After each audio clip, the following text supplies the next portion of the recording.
Yes, so something we can ask ourselves too when it comes to imbalance in relationships and just, you know, mistreatment, like kind of receiving mistreatment, we have to ask ourselves, like, would I ever treat somebody the way that they're treating me?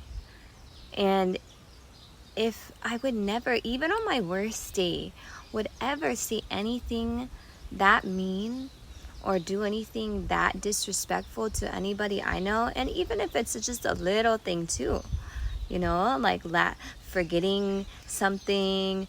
If you would never even do that, think about doing that on your worst day, then you have to say and ask yourself, like, why would I put up with that? Why would I put up with that kind of mistreatment? I mean, there is that point of reference of like, okay, people have trauma. We're all coming from a place of genocide. But we have to really take a hold of how, like a hold of how we think we deserve to be treated, and then see how we've could have accepted mistreatment in the past. And so, like, I've been cheated on about 7 times, yeah. And I've only, you know, been in a situation where I wasn't cheated on just one time in all of my relationships. And so this is a common theme for me: getting cheated on, getting left, being rejected, feeling that heartbreak. And so when I think about it, it's like, would I ever think about doing that? Would I ever disrespect someone to that degree, going behind their back? And if I wouldn't, and I know I wouldn't, why have I put up with it so long? And why do I make excuses? Because once you put up with it, you kind of tend to make excuses for misbehavior.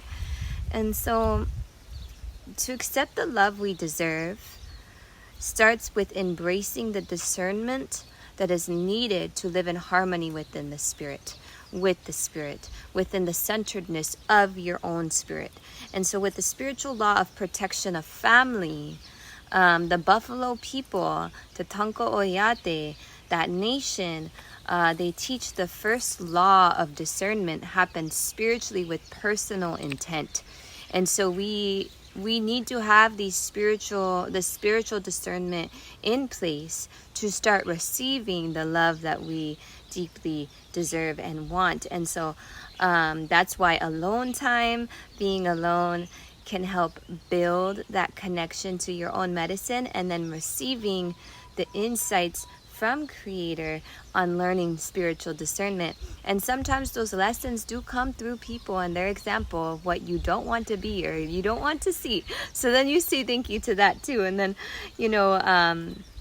running away, or like, we have to see, like, if we are trying to run away, yeah, if we're trying to run away or to experience what is here when it comes to spiritual aspects, okay? Because some people, that's like the imbalance of the spirit again too, is like they kind of run away.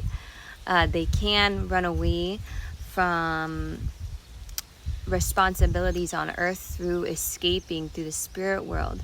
And so we have to understand that our intention is pure to experience true love. That's why we go into the spirit world, not for the power. Or that's why we pray. We don't pray to receive the power of Creator. We pray to receive the love Creator has for us already, and to have a true, authentic relationship with our Creator.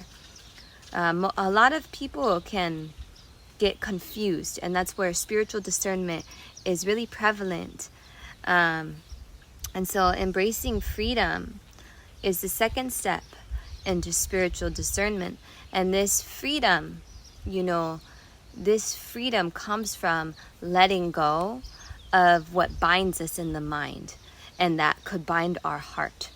Any thought pattern that we have about someone, something, an environment, a space, a place, anything.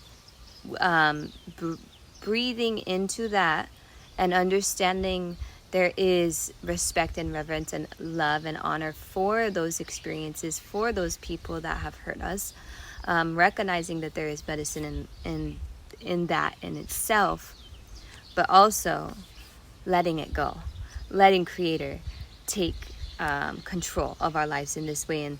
And so fasting from anything, so get the heart aligned with the mind. So like a good way to kind of let go of those things could be to fast. If the intention is pure and clear, fasting from anything, fasting from food, fasting from water, fasting, yeah, is the third step in spiritual discernment, is to understand the heart. And I believe when people, go on this vision quest or go on spaces and longevity times alone, is when they could understand the heart of Creator that lives inside of us. And that's where that foundation and that house is built. Because we might want a mansion, we might want a whole 17 acres to feed the whole population of your community. Yeah, or and you need that strong foundation with the mud and the blood of the mud, of the dirt, of the lava underneath your feet. Yeah.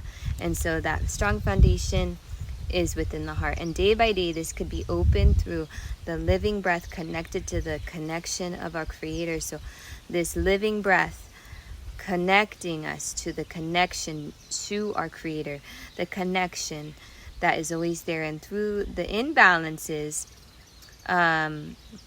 we witness in our family line, okay, and the ways our parents raise us, we can easily see the need for release of dysfunction. And this could be done again through fasting, through prayer, through release, through letting go. Quetzalcoatl, okay, teaches the universal law of life. Quetzalcoatl, the atoms tied with our human nature awaken our light centers, connecting to our bodily channels of light. We can imagine imbalances moving out of our foot chakras that connect us directly to the mother. And so our toes are capable of holding symmetries to our mother's love. And when we imagine these imbalances releasing, it's almost like it's like you're being cradled, but also there's like a heartbeat that you could feel when you actually experience that release. You could feel the heartbeat of Mother Earth connected to your heartbeat, and it's like it's a very beautiful experience. And so imagining imbalances being sanctified through mercy, virtue, peace, strength, and compassion through the feet. Okay, this is the virtue, peace, strength, and compassion. Mercy is grounded through the feet, is also released. Anything that is not of that vibration is released through the feet. And the sacrum carries sacred knowledge, focusing to release pent up energy from the sacrum. So if there's something that we experience that is like opposite of what knowledge is, which is illusion, this could get pent up in the sacrum, because that's where we carry our knowledge. So if you suppress your own self, or you're around people who suppress you, that's going to be pent up in the sacrum. And so the energy from the sacrum, when to pray about that and to release that and to welcome in what the medicine there is you focus on the purity, wisdom, and creativity that lives through your spine. And this purity, connection, creativity, wisdom, all through your spine is connected to the bones, which is connected directly to the ancestors' DNA. Yeah, and it's a beautiful place to start to find your kua, your kualua, your backbone. I've had a very amazing journey with finding my backbone.